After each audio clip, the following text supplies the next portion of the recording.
Hi friends, ನಿಮ್ಮೆಲ್ಲರಿಗೂ ಕೂಡ ನಿಮ್ಮದೇ ಆಗಿರ್ತಕ್ಕಂಥ ಯೂಟ್ಯೂಬ್ ಚಾನಲ್ ಸ್ಟಡಿ ವಿತ್ ಪರಶುರಾಮ್ಗೆ ಸ್ವಾಗತ ಅಂತ ಹೇಳ್ತಾ, ನೀವೆಲ್ಲರೂ ಕೂಡ ಏನು ಮಾಡ್ತಾ ಇದ್ದೀರಂತೆ 27ರಿಂದ 2 ಫೆಬ್ರವರಿ 2026ವರೆಗೂ ಕೂಡ ಸೆಕೆಂಡ್ ಪ್ರಿಪ್ರೇಟರಿ ಎಕ್ಸಾಮನ್ನು ಸ್ಟೇಟ್ ಲೆವೆಲಲ್ಲಿ ಬರಿತಾ ಇದ್ದೀರಿ. ಓಕೆನಾ. 27 ಪ್ರಾರಂಭವಾಗ್ತಾ ಇದೆ. ಜೊತೆಗೆ ಅದು 2 ಮತ್ತು ಫೆಬ್ರವರಿ 2ಕ್ಕೆ ಮುಕ್ತಾಯ ಆಗ್ತಾ ಇದೆ. ನೀವೆಲ್ಲರೂ ಕೂಡ ಚೆನ್ನಾಗಿ ಪ್ರಿಪ್ರೇಷನ್ ಮಾಡಿದ್ದೀರಿ. ಆಲ್ರೆಡಿ ಪ್ರಿಪ್ರೇಟರಿ 1ಅನ್ನು ನೀವು ಚೆನ್ನಾಗಿ ಬರೆದು ನಿಮ್ಮ ರಿಸಲ್ಟನ್ನು ಕೂಡ ನೀವು ಏನು ಮಾಡ್ಕೊಂಡಿದ್ದೀರಿ ಅಂತಂದರೆ ತಿಳಿದುಕೊಂಡಿದ್ದೀರಿ. ಓಕೆನಾ. Now time to preparatory 2 ಎಕ್ಸಾಮಿನೇಷನ್ಸ್ಗೆ.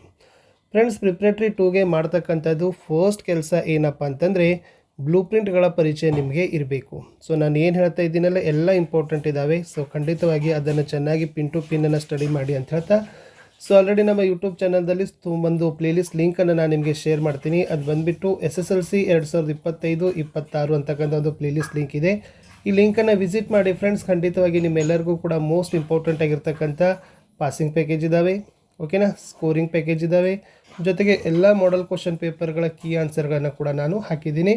ಈ SSLC 2025-26 ಪ್ಲೇಲಿಸ್ಟ್ ಲಿಂಕನ್ನು ಶೇರ್ ಮಾಡಿಕೊಡ್ರಿ, ಸೇವ್ ಸಹಿತ ಮಾಡಿಕೊಡ್ರಿ. ಹಾಗಾದರೆ ನೀವು ಸೆಕೆಂಡ್ ಪ್ರಿಪ್ರೇಟರಿಯಲ್ಲಿ ಚೆನ್ನಾಗಿ ಅಂಕಗಳನ್ನು ಗಳಿಸಬೇಕಾದ್ರೆ ಒಂದೇದು ಬ್ಲೂ ಪ್ರಿಂಟ್ ಇರಬೇಕು. ಈ ಬ್ಲೂ ಪ್ರಿಂಟನ್ನು ನೀವೇನು ಮಾಡಬೇಕಂದ್ರೆ 3 ಟೈಪ್ಸನ್ನು ಡಿವೈಡ್ ಮಾಡಿಕೊಡ್ರಿ. ಒಂದೇದು ಬಂದುಬಿಟ್ಟು ಡಿಫಿಕಲ್ಟ್ ಲೆಸನ್, ಎರಡನೇದು ಬಂದುಬಿಟ್ಟು average lesson, third one easy lesson. ಗೊತ್ತೈತಲ್ಲ. ಫಸ್ಟ್ ಒನ್ ಡಿಫಿಕಲ್ಟು, ಎರಡನೇದು ಎವರೇಜು, ಮೂರನೇದು ಈಸಿ ಲೆಸನ್ಸ್. ಅಂದರೆ ಕನ್ನಡದಲ್ಲಿ ಹೇಳ್ತೀನಿ, ಕಠಿಣ ಪಾಠಗಳು. ಓಕೆನಾ. ಎರಡನೇದು ಸಾಧಾರಣ ಪಾಠಗಳು, ಮೂರನೇದು ಸರಳ ಪಾಠಗಳು ಅಥವಾ ಸುಲಭ ಪಾಠಗಳು ಅಂತ ನೀವೇನು ಮಾಡಬೇಕು, ಡಿವೈಡನ್ನು ಮಾಡಿಕೊಡ್ರಿ. ಆಲ್ರೆಡಿ ನಿಮಗೆ ಕೊಟ್ಟಿದ್ದಾರೆ. ಫಾರ್ ಎಕ್ಸಾಂಪಲ್ ನಾನು ಸೈನ್ಸ್ ತೊಗೊಳ್ತೀನಿ. ಸೈನ್ಸಲ್ಲಿ ಒಂದು 4 ಪಾಠಗಳನ್ನು ಓದಿದರೆ ನೀವು 32 ಮಾರ್ಕ್ಸ್ಗಳನ್ನು ತೊಗೊಳ್ತೀರಿ. ಅದು ಬಂದುಬಿಟ್ಟು ನಿಮಗೆ ಗೊತ್ತಿದೆ. ಕಾರ್ಬನ್ ಇದೆ, ಓಕೆ, ಬೆಳಕು ಇದೆ, ಮೂರನೇದು ವಿದ್ಯುತ್ ಶಕ್ತಿ ಇದೆ, ನಾಲ್ಕನೇದು ಜೀವಿಗಳು ಹೇಗೆ ಸಂತಾನೋತ್ಪತ್ತಿ ನಡೆಸ್ತವೆ ಅಂತ ಇದೆ. ಈ 4 ಪಾಠಕ್ಕೆ ಪ್ರತಿ ಪಾಠಕ್ಕೆ 8 ಮಾರ್ಕ್ಸ್ ವೇಟೇಜ್ ಇದೆ. ಬರೀ 4 ಪಾಠಕ್ಕೆ 32 ಅಂಕ ಬಂತು. ಹಿಂಗೆ ನೀವೇನು ಮಾಡಬೇಕಂದ್ರೆ ಹೈ ವೋಲ್ಟೇಜ್ ಅಂದರೆ ಹೆಚ್ಚು ಒಂದು ಅಂಕಗಳನ್ನು ಕೊಡ್ತಕ್ಕಂಥ ಹೈ ಮಾರ್ಕರ್ ಲೆಸನ್ಸ್ಗಳನ್ನು ನೀವು ಚೂಸ್ ಮಾಡಿ ಅವುಗಳನ್ನ ಪರ್ಫೆಕ್ಟಾಗಿ ಓದಬೇಕು. ಓಕೆನಾ. ಫಸ್ಟ್ ಬ್ಲೂ ಪ್ರಿಂಟ್ ಇಟ್ಕೊಡ್ರಿ. ಬ್ಲೂ ಪ್ರಿಂಟನ್ನು ಡಿವೈಡ್ ಮಾಡಿಕೊಡ್ರಿ. ಡಿಫಿಕಲ್ಟಿ, ಎವರೇಜ್ ಮತ್ತು ಈಸಿ. ಆ ಡಿಫಿಕಲ್ಟಿ ಇರೋದನ್ನು ಹೆಚ್ಚು ನೀವೇನು ಮಾಡಬೇಕಪ್ಪ ಅಂತಂದರೆ ಗಮನವನ್ನು ಕೊಡಬೇಕು. ಇನ್ನು ಸೆಕೆಂಡ್ ಏನಪ್ಪ ಅಂತಂದರೆ ಹೇಳ್ತಕ್ಕಂಥದ್ದು ಮಾಡೆಲ್ ಕ್ವಶನ್ ಪೇಪರ್ಗಳ ಬಗ್ಗೆ ಪರಿಚಯ ಇರಬೇಕು. Model question paper. ನಿಮಗೆ ಗೊತ್ತಿರ್ಬೋದು 4 ಮಾಡೆಲ್ ಕ್ವಶನ್ ಪೇಪರ್ ಇದ್ದಾವೆ. ಬಟ್ 4 ಮಾಡೆಲ್ ಕ್ವಶನ್ ಪೇಪರ್ಗಳಿಂದ ಏನಾಗ್ತಾ ಇದ್ದಾವೆ, 40 ಮಾರ್ಕ್ಸ್ಗಳು ರಿಪೀಟ್ ಆಗ್ತಾ ಇದ್ದಾವೆ. ರಿಪೀಟ್ ನೀವು ನೋಡಿರ್ಬೋದು. ಕನ್ನಡದಲ್ಲಿನೂ ಕೂಡ ಎಷ್ಟು 62 ಅಂಕ ರಿಪೀಟ್ ಮಾಡಿದ್ದಾರೆ. ಹಿಂದಿಯಲ್ಲಿ 52 ಮಾರ್ಕ್ಸ್ ರಿಪೀಟ್ ಮಾಡಿದ್ದಾರೆ. ಸೋಷಿಯಲ್ ಸೈನ್ಸಲ್ಲಿ 44 ಮಾರ್ಕ್ಸ್ ರಿಪೀಟ್ ಆಗಿದೆ. ಸೈನ್ಸಲ್ಲಿ 31 ಮಾರ್ಕ್ ರಿಪೀಟ್ ಇದೆ. ಹಿಂಗೆ ಇದೆಲ್ಲ ಫಸ್ಟ್ ಪ್ರಿಪ್ರೇಟರಿ 1ನಲ್ಲಿ ರಿಪೀಟ್ ಆಗಿರ್ತಕ್ಕಂಥ ಮಾರ್ಕ್ಸ್ಗಳನ್ನು ನಾನು ನಿಮಗೆ ಹೇಳಿದೆ. ನೀವೇನು ಮಾಡಬೇಕಂತಂದರೆ ಈ ಒಂದು ಮಾಡೆಲ್ ಕ್ವಶನ್ ಪೇಪರ್ಗಳನ್ನು 4 ಮಾಡೆಲ್ ಕ್ವಶನ್ ಪೇಪರ್ಗಳನ್ನು ಚೆನ್ನಾಗಿ ಸಾಲ್ವನ್ನು ಮಾಡಬೇಕು. ಓಕೆನಾ. ನೀವು ಚೆನ್ನಾಗಿ ಸಾಲ್ವ್ ಮಾಡಿದ್ರೇ ನಿಮಗೆ ಅಂಕಗಳು ಸಿಗೋದು ಫ್ರೆಂಡ್ಸ್. ಮಾಡೆಲ್ ಕ್ವಶನ್ ಪೇಪರ್ಗಳ ಪರಿಚಯ ಇರಲೇಬೇಕು. ಮೂರನೇದು ಏನಪ್ಪ ಅಂತಂದರೆ LBAಗಳನ್ನು ಓದ್ರಿ. ಓಕೆ. ಯಾವ್ಯಾವ ಪಾಠದ ವೇಟೇಜ್ ಇದಾವಲ್ಲ ಅವೆಲ್ಲವುಗಳನ್ನು ನೀವೇನು ಮಾಡಿ ಅಂದರೆ ಡೀಟೇಲ್ ಆಗಿರ್ತಕ್ಕಂಥ LBAದಲ್ಲಿ. ಈಗ ಫಾರ್ ಎಕ್ಸಾಂಪಲ್ ಕನ್ನಡದಲ್ಲಿ ಅವ್ರು ಏನು ಮಾಡಿದ್ದಾರೆ, ಫಸ್ಟ್ ಲೆಸನ್ ಇದೆ, ಯಾವುದು ನಮ್ಮ ಭಾಷೆ ಅಂತ ಇದೆ. ನಮ್ಮ ಭಾಷೆಗೆ ವೇಟೇಜ್ ಏನಿದೆ 1+2 ಅಂತ ಇದೆ. ನಮ್ಮ ಭಾಷೆಗೆ 1+2. ಓಕೆ. ಅಂದರೆ ನೀವೇನು ಮಾಡಬೇಕು, ಜಸ್ಟ್ ನಮ್ಮ ಭಾಷೆ ಪಾಠದಲ್ಲಿ LBAದಲ್ಲಿನ ಎಲ್ಲ 1 ಅಂಕದ ಪ್ರಶ್ನೆಗಳನ್ನು ಓದ್ಕೊಡ್ರಿ, ಎಲ್ಲ 2 ಅಂಕದ ಪ್ರಶ್ನೆಗಳನ್ನು ಓದ್ಕೊಡ್ರಿ. ಇದೇನಾಗ್ತದಪ್ಪ ಅಂದ್ರೆ ಕ್ಲಿಯರ್ ಆಗ್ತದೆ. ಅದೇ ಥರನಾಗಿರ್ತಕ್ಕಂಥ ಕನ್ನಡ ಆದ ನಂತರ ಏನಿತ್ತು, ಹಿಂದಿ ಇತ್ತು. ಓಕೆನಾ. ಹಿಂದಿಯಲ್ಲಿ ಫಸ್ಟ್ ಲೆಸನ್ ಯಾವುದಿದೆ ಗೊತ್ತಿದೆ, ಮಾತೃಭೂಮಿ. ಇಲ್ಲಿ ಕೇವಲ 3 ಮಾರ್ಕರ್ ಒಂದೇ ಒಂದು ಕ್ವಶನ್ಸ್ ಇದೆ. 3 ಮಾರ್ಕರ್ದು ಮಾತ್ರ ಪ್ರಶ್ನೆಗಳನ್ನು ನೀವೇನು ಮಾಡಬೇಕು ಫ್ರೆಂಡ್ಸ್, LBAದಲ್ಲಿನ ಓದ್ಕೋಬೇಕು. ಇದು ಇಂಪಾರ್ಟೆಂಟ್ ಆಗಿರ್ತಕ್ಕಂಥದ್ದು ಇದೆ. ಮೂರನೇದು ನಾಲ್ಕನೇದು ಏನು ಹೇಳ್ತೇನೆ ಅಂದರೆ ಸ್ಮಾರ್ಟ್ ವರ್ಕನ್ನು ಮಾಡಿ. ಹಾರ್ಡ್ ವರ್ಕ್ ಇಲ್ಲ, ಸ್ಮಾರ್ಟ್ ವರ್ಕ್ ಅಂದರೆ ಏನಂದರೆ ಮಾರ್ಕ್ಸ್ ಬರ್ತಕ್ಕಂಥ ಲೆಸನ್ಸ್ಗಳನ್ನು ಓದ್ಕೊಡ್ರಿ. ನಿಮಗೆ ಮಾರ್ಕ್ಸ್ ಕೊಡಬೇಕು. ಓಕೆ. ಇಲ್ಲಿ ಮಾರ್ಕ್ಸೇ ಇಂಪಾರ್ಟೆಂಟ್ ಇದೆ. ನೀವು ಇಲ್ಲಿ ಪ್ರತಿಯೊಂದನ್ನು ಓದ್ತಕ್ಕಂಥದ್ದು ಅಂಕ ಗಳಿಕೆಗಾಗಿ ಓದ್ತಾ ಇದ್ದೀರಿ. ಹೀಗಾಗಿ ಯಾವ ಪಾಠ ಓದ್ತಿರಲ್ಲ ಅಲ್ಲಿಂದ ನಿಮಗೆ ಮಾರ್ಕ್ಸ್ಗಳು ಸಿಗಬೇಕು.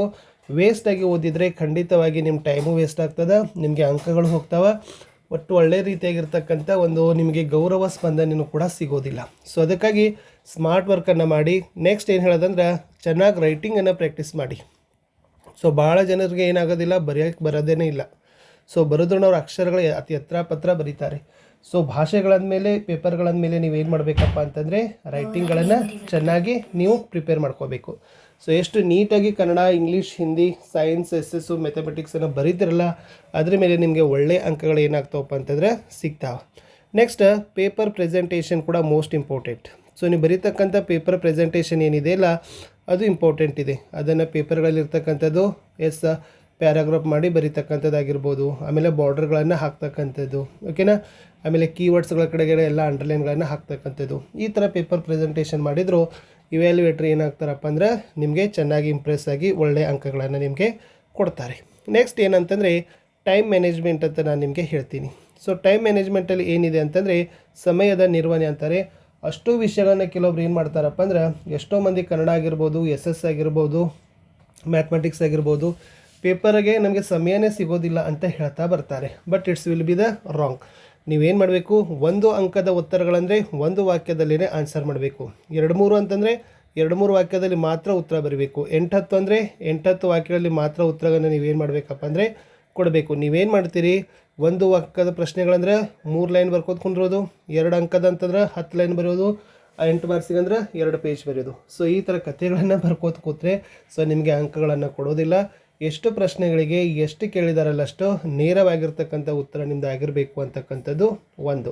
ಸೊ ಅದ್ರ ಜೊತೆಗೆ ಮೋಸ್ಟ್ ಇಂಪಾರ್ಟೆಂಟ್ ಏನಪ್ಪ ಅಂತಂದರೆ ಒಟ್ಟೆ ಭಯ ಪಡಬೇಡಿ. ಎಕ್ಸಾಮ್ ಬಗ್ಗೆ ಭಾಳ ಜನ ಏನು ಮಾಡ್ತಾರಪ್ಪ ಅಂದ್ರೆ ಹೆದರ್ತಾರೆ. ಅವ್ರಿಗೆ ಎಕ್ಸಾಮ್ ಅಂತಂದರೆ ಒಂದು ತೆರತೆಗಿರ್ತಕ್ಕಂಥ ಡರ್ಪುಕ್, ಓಕೆ, ಪೂರ ಹೆದರಿ ನೀರಾಗಿಬಿಡ್ತಾರೆ. ಸೊ ಅದರ ಯಾರು ಹೆದರ್ತಾರೆ ಅಂತಂದರೆ ಯಾರ್ದು ಪ್ರಿಪ್ರೇಷನ್ ಚೆನ್ನಾಗಿರೋದಿಲ್ಲ, ಅವ್ರು ಏನು ಮಾಡ್ತಾರಪ್ಪ ಅಂದರೆ ಹೆದರ್ತಾರೆ. ಸೊ ನಾನೇನು ಹೇಳೋದು, ಅಷ್ಟು ಪಾಠ ಓದಿದ್ರಿದ್ರೂ ಪರವಾಗಿಲ್ಲ. ಈಗ ಫಾರ್ ಎಕ್ಸಾಂಪಲ್ ಕನ್ನಡ ಇದೆ ಅಂತ ತಿಳ್ಕೊಡ್ರಿ, ಓಕೆನಾ. ಕನ್ನಡದಲ್ಲಿರ್ತಕ್ಕಂಥದ್ದು ಎಷ್ಟಿದೆ, 8 ಗದ್ಯ ಇದ್ದಾವೆ, 8 ಪದ್ಯ ಇದ್ದಾವೆ, 6 ಪೂರಕ ಪಾಠಗಳು ಇದ್ದಾವೆ.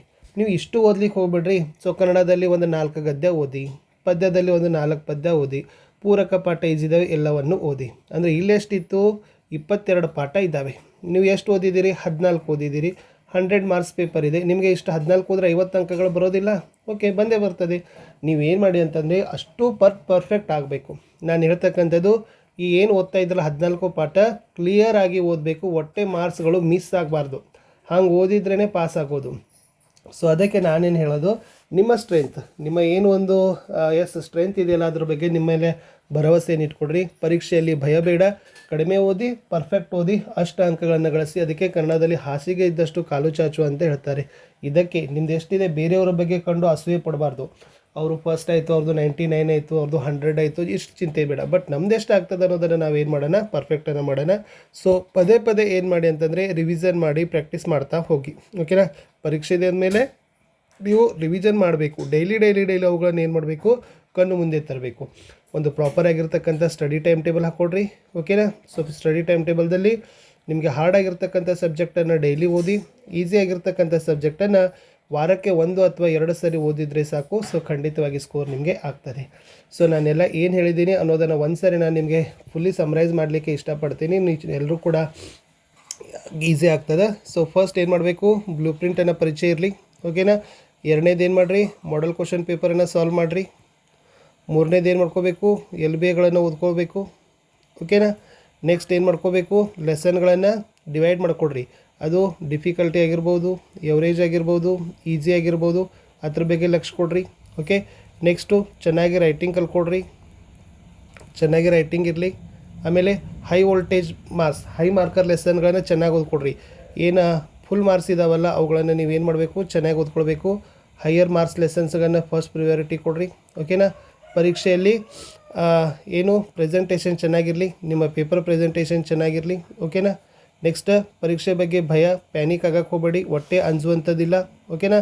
ಸೊ ಪದೇ ಪದೇ ನೀವೇನು ಮಾಡಿಯಪ್ಪ ಅಂತಂದರೆ ರಿವಿಷನ್ ಮಾಡಿ. ಸೊ ಖಂಡಿತವಾಗಿ ರಿವಿಷನ್ಗಳನ್ನು ನಿಮಗೆ ಒಳ್ಳೆಯ ಅಂಕಗಳನ್ನು ಏನಾಗ್ತದಪ್ಪ ಅಂದ್ರೆ ತಂದು ಕೊಡ್ತದೆ. ಕ್ವಶನ್ ಪೇಪರ್ ಲೀಕ್ ಬಗ್ಗೆ, ಕ್ವಶನ್ ಪೇಪರ್ ಬಗ್ಗೆ ಏನೂ ಚಿಂತೆ ಇಲ್ಲ, ಜಸ್ಟ್ ಓದ್ತಕ್ಕಂಥದ್ದು ಲೈನ್ ಬೈ ಲೈನ್ ಓದಬೇಕು. ಹೆಲ್ತ್ ಬಗ್ಗೆನೂ ಕೂಡ ಕೇರ್ ಮಾಡಿ ಅಂತ ಹೇಳ್ತಾ ಇಷ್ಟೆಲ್ಲ ನೋಡ್ಕೊಂಡು ಹೋದರೆ ಸಾಕು, ಖಂಡಿತವಾಗಿ ಒಳ್ಳೆ ಎಕ್ಸಾಮಲ್ಲಿ ಅಂಕಗಳನ್ನು ಸಿಗ್ತದೆ. ಸೊ ಸಿಗ್ತೀನಿ ಹೊಸ ವೀಡಿಯೋದಲ್ಲಿ. ಎಲ್ಲರಿಗೂ ಒಳ್ಳೆಯದಾಗಲಿ. ಬಾಯ್.